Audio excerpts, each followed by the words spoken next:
Faltam poucos meses para o Enem e para os principais vestibulares brasileiros. E você, já está preparado? Se está meio perdido e não sabe por onde começar, aqui no canal tem uma playlist com os principais temas de história que caem nessas provas. E o vídeo de hoje é sobre um dos temas mais cobrados nessas provas. Mas se você não é estudante, não precisa fechar esse vídeo e ir para outro, porque aqui vamos ver uma parte da história do Brasil que também nos ajuda a entender melhor a nossa cultura sociopolítica. Eu nem me apresentei, né? Olá, eu sou a Mariane e nesse vídeo você vai descobrir o que foi e como aconteceu o primeiro reinado.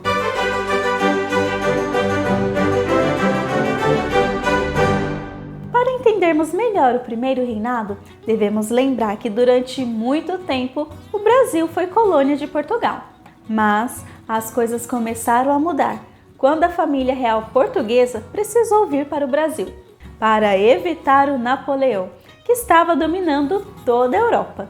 Depois disso, as coisas foram acontecendo de forma que tudo se encaminharia para a independência do nosso país, até chegarmos ao dia do fico, onde Dom Pedro recebe uma convocação para voltar a Portugal, da qual ele recusou e disse que permaneceria no Brasil. Se ele voltasse para Portugal, deixando o Brasil sem nenhum membro da família real, rapidamente o nosso país voltaria à condição de colônia. Mas o ato de Dom Pedro ficar no Brasil foi um grande passo para a nossa independência, o que de fato aconteceu no dia 7 de setembro de 1822. A partir disso, Dom Pedro I se torna imperador do Brasil. Mas as coisas não foram tão simples quanto parece. Nos dias atuais, quando o país passa pelo ano de eleição, podemos sentir uma certa instabilidade econômica. Isso porque esse é um evento programado e esperado por todos. Agora, imagine uma mudança total na política, sem nenhum planejamento. Foi o que aconteceu quando o país se tornou independente de Portugal. De fato, foi uma grande mudança, o que trouxe muita instabilidade econômica, levando a uma grande instabilidade social também. Muita coisa deveria ser mudada e criada no Brasil. O primeiro passo, então, foi criar a Assembleia Constituinte. E para que essa Assembleia agradasse a todos, foi decidido que os membros seriam eleitos através de uma eleição. Aqui temos um dos primeiros pontos importantes. O voto não era obrigatório, porém, nem todos poderiam votar.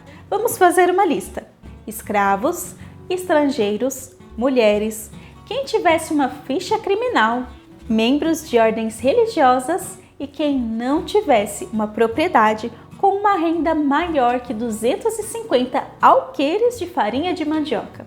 Esses não podiam votar. Alqueire também era uma medida de capacidade e ela era equivalente a mais ou menos 14 litros. Uma curiosidade: os analfabetos podiam votar, desde que não se encaixasse no grupo que eu mencionei antes. Isso porque, naquela época, a maioria da população era analfabeta, incluindo grandes proprietários de terra e até os mais ricos. Para os candidatos também era imposto algumas condições. Os senadores deveriam ter uma renda maior que 500 alqueires de farinha de mandioca. Já os deputados precisavam do dobro, uma renda maior que 1.000 alqueires de farinha de mandioca. Todas essas limitações fizeram com que a maioria da população brasileira ficasse de fora das eleições, que se limitou aos grandes proprietários de terra. E como usaram a farinha de mandioca como medida de riqueza? Já que ela era um produto com grande circulação no nosso país. Essa Constituição de 1823 também foi chamada de Constituição da Mandioca. Eu estou saudando a mandioca. Acho uma das maiores conquistas do Brasil. O Brasil ficou praticamente dividido em dois. Quer dizer, a elite brasileira se dividiu em dois grupos, porque grande parte da população não tinha uma renda alta e estava sempre excluída das decisões políticas. Tínhamos então o grupo dos liberais, que é claro queriam mais liberdade política, ou seja, queriam que a Assembleia Constituinte tivesse mais poder que Dom Pedro, já que essa Assembleia representaria o povo. Só um parênteses aqui. Essa ideia de povo no Brasil no século XIX é bem diferente do conceito de povo que temos hoje em dia. Então, toda vez que mencionarmos povo relacionado a esse período histórico, entende-se como a elite brasileira. Podemos inclusive usar aquele mesmo critério que foi usado para definir quem poderia votar. O outro grupo era dos conservadores, que tinham o objetivo de conservar Dom Pedro I no poder do Brasil. Ou seja, queriam um sistema de monarquia, com Dom Pedro regendo e dando a palavra final. Na Constituição de 1823, ou a Constituição da Mandioca, teve uma maior influência dos liberais durante a sua criação, que teria criado 3 poderes liberais: o poder executivo, o judiciário e o legislativo. E note que eu usei o verbo teria, porque essa era a intenção dos liberais, porém nunca aconteceu. Quando Dom Pedro percebeu que o seu poder estava ameaçado, ele dissolveu a Assembleia Constituinte com a ajuda do exército. Isso aconteceu no dia 12 de novembro de 1823, uma noite que ficou conhecida como a Noite da Agonia. Com isso, essa Constituição de 1823 nunca existiu. Agora, olha só, como a história brasileira é cheia de plot twist. A Noite da Agonia tem esse nome porque os senadores e deputados já estavam cientes que o imperador estava descontente com a Constituição que eles estavam fazendo e sabiam que algo aconteceria. Então, estava toda aquela agonia de o que e quando aconteceria. Então, Dom Pedro I manda os militares invadirem o Senado e prender todo mundo. Mas adivinha quem era um dos deputados? José Bonifácio. Sim, o pai da independência do Brasil. Ele que ajudou tanto o imperador. Inclusive, é a sua assinatura que está em muitos documentos que levaram o Brasil à independência. E se você pensa que ele fazia parte dos grupos dos liberais, está enganado. Ele era dos conservadores e defendia o imperador no Senado. Eu vou deixar aqui em cima o link de uma live onde eu contei melhor a história da independência do Brasil e a participação de José Bonifácio. E para você não perder mais nenhum vídeo e nenhuma das lives que ocorrem esporadicamente por aqui, lembre-se de se inscrever no canal e ativar as notificações. Além disso, você também pode nos apoiar financeiramente, através do Apoia-se ou pelo Pix. Eu vou deixar os dois aqui embaixo na descrição do vídeo. Agora, sem Assembleia Constituinte, Dom Pedro I nomeia 10 membros para um Conselho de Estado, ou seja, amigos que apenas aconselhariam o imperador. Eles não tinham nenhum poder de fato. Ele também cria a Constituição de 1824, que é outorgada, ou seja, imposta para a população, que não tinha nenhum poder de questionamento. E é claro que nessa Constituição dava o poder máximo ao imperador. Anota aí, apesar da Constituição da Mandioca de 1823 ter sido muito importante para a história do Brasil, ela nunca existiu de fato. Então, considera-se a primeira Constituição brasileira a Constituição de 1824. Ok, essa nova Constituição dava maior poder ao Dom Pedro. Porém, fazer isso não foi tão simples quanto parece. Isso porque a história do Brasil está muito ligada ao dinheiro. Deixa eu explicar melhor.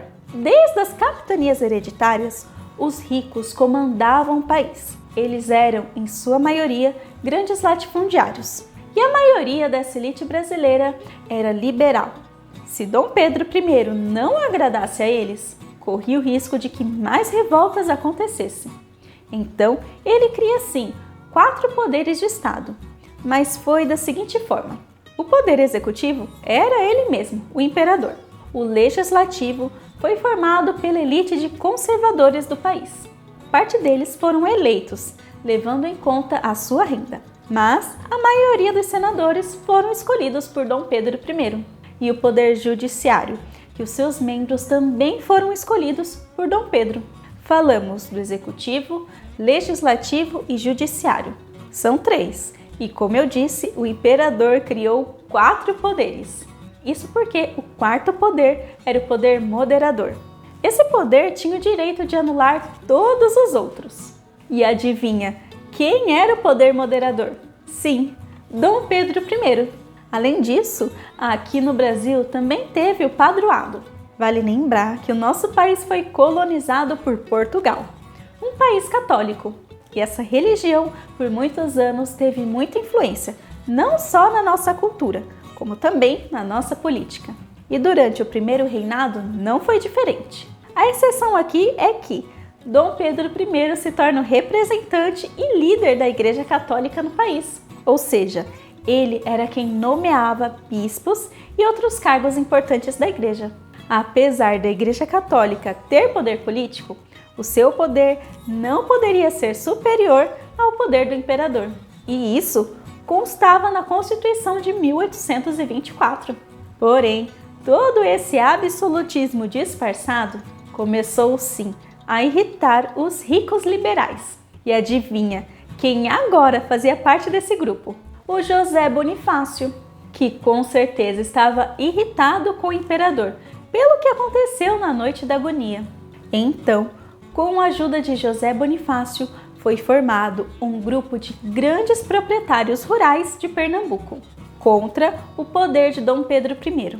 E vários jornais começaram a escrever artigos mostrando o perigo do monarca no poder e acabar recolonizando o Brasil.